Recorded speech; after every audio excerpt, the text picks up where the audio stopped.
Profil dan biografi Rhoma Irama. Dalam dunia musik tanah air, khususnya musik dangdut, nama Rhoma Irama sudah tidak asing lagi di telinga orang-orang. Ia dikenal sebagai Raja Dangdut Indonesia karena piawai dalam menyanyikan musik dangdut. Raden Rhoma Irama yang populer dengan nama Rhoma Irama lahir di Tasikmalaya, 11 Desember 1946. Pria ningrat ini merupakan putra kedua dari 14 bersaudara, 8 laki-laki dan 6 perempuan, 8 saudara kandung, 4 saudara seibu dan 2 saudara bawaan dari ayah tirinya. Ayahnya bernama Raden Burdah Anggawirya, seorang komandan gerilyawan Garuda Putih, memberinya nama Irama karena bersimpati terhadap grup sandiwara Irama Baru asal Jakarta yang pernah diundangnya untuk menghibur pasukannya di Tasikmalaya. Sebelum pindah ke Tasikmalaya, keluarganya tinggal di Jakarta. Setelah beberapa tahun tinggal di Tasikmalaya, keluarganya termasuk kakaknya, Haji Beni Muharam, dan adik-adiknya, Handi dan Ance, pindah lagi ke Jakarta lalu tinggal di Jalan Cicarawa, Bukit Duri, kemudian pindah ke Bukit Duri Tanjakan. Disinilah mereka menghabiskan masa remaja sampai tahun 1971 lalu pindah lagi ke Tebet. Semenjak kecil, Rhoma sudah terlihat bakat seninya. Tangisannya terhenti setiap kali ibundanya, Tuti Juwariah, menyenandungkan lagu-lagu. Masuk kelas 0, ia sudah mulai menyukai lagu. Minatnya pada lagu semakin besar ketika masuk sekolah dasar. Menginjak kelas 2 SD, ia sudah bisa membawakan lagu barat dan India dengan baik. Ia suka menyanyikan lagu No Other Love kesayangan ibunya dan lagu Merabilia Bucaharia Jaya yang dinyanyikan oleh Lata Mangeshkar. Selain itu, ia juga menikmati lagu-lagu Timur Tengah yang dinyanyikan M. Kalsum. Bakat musiknya mungkin berasal dari ayahnya yang fasih memainkan seruling dan menyanyikan lagu-lagu Cianjuran, sebuah kesenian khas Sunda.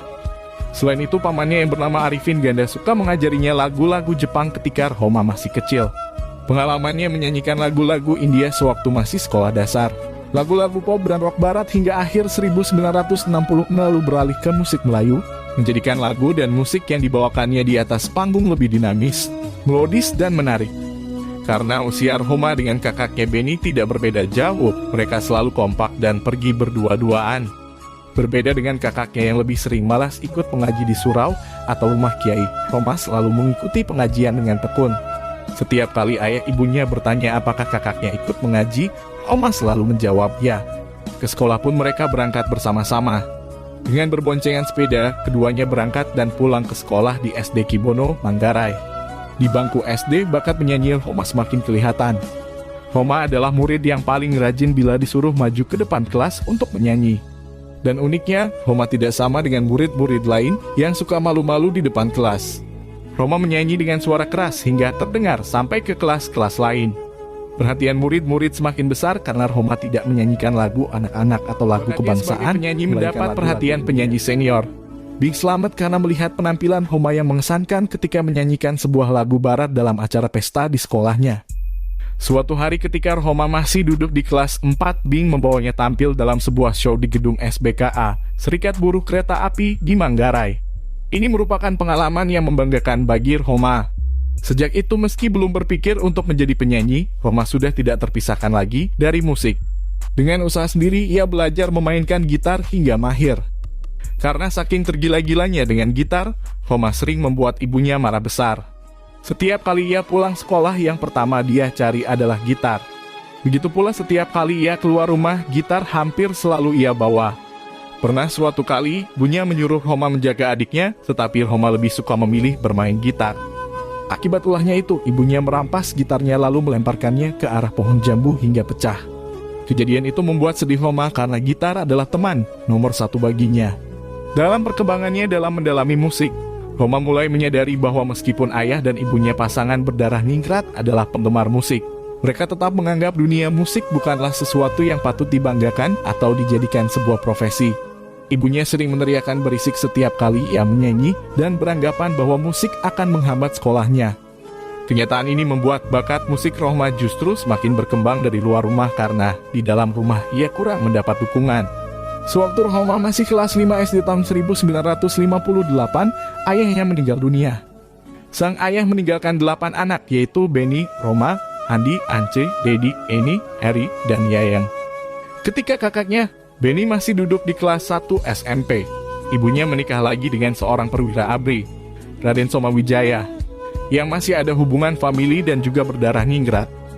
Ayah tirinya ini membawa 2 anak dari istrinya yang terdahulu dan setelah menikah dengan Ibu Rhoma, sang ibu melahirkan 2 anak lagi.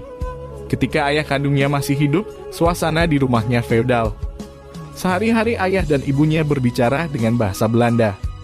Segalanya harus serba teratur dan menggunakan tata krama tertentu. Para pembantu harus memanggil anak-anak dengan sebutan dan Raden. Anak-anak harus tidur siang dan makan bersama-sama. Ayahnya juga tak segan-segan menghukum mereka dengan pukulan jika dianggap melakukan kesalahan, misalnya bermain hujan atau membolos sekolah. Keadaan keluarga Rhoma di Tebet waktu itu memang tergolong cukup kaya bila dibandingkan dengan masyarakat sekitar. Rumahnya mentereng dan mereka memiliki beberapa mobil seperti Impala, mobil yang tergolong mewah di zaman itu. Rhoma juga selalu berpakaian bagus dan mahal. Namun suasana feodal itu tidak lagi kental setelah ayah tirinya hadir di tengah-tengah keluarga mereka. Bahkan dari ayah tiri inilah, di samping pamannya, Rhoma mendapat angin untuk menyalurkan bakat musiknya. Secara bertahap ayah tirinya membelikan alat-alat musik akustik berupa gitar, masa kanak-kanak rupanya bukan hanya dunia musik. Rhoma juga suka adu jotos dengan anak-anak lain. Lingkungan pergaulannya ketika itu tergolong keras. Anak-anak saat itu cenderung mengelompok dalam geng, dan satu geng dengan geng lainnya saling bermusuhan atau setidaknya saling bersaing. Dengan demikian, perkelahian antar geng sering tak terhindarkan. Di Bukit Duri tempat tinggalnya, hampir setiap kampung di daerah itu terdapat geng, kelompok anak muda. Di Bukit Duri ada BBC, Bukit Duri Boys Club, di Kenari ada Kenari Boys, Cobra Boys, dan sebagainya. Dari Bukit Duri Putaran dan dari Manggarai banyak anak muda yang bergabung dengan geng Cobra. Geng-geng ini saling bermusuhan sehingga keributan selalu hampir terjadi setiap kali mereka bertemu. Satu hal yang cukup menonjol pada diri Rhoma adalah teman-temannya hampir selalu menjadikan Rhoma sebagai pemimpin. Tentu saja bila gengnya bentrok dengan geng lain, Rhoma lah yang diharapkan tampil paling depan untuk berkelahi. Meskipun pernah menang beberapa kali, Rhoma juga sering mengalami babak belur. Bahkan pernah luka cukup parah karena dikeroyok 15 anak di daerah Megaria. Ketika ia masuk SMP, tempat-tempat berlatih silat semakin marak. Tetapi, bagi Rhoma, ilmu bela diri nasional ini tidaklah asing, karena sejak kecil ia sudah mendapat latihan dari ayahnya dan beberapa guru silat lainnya.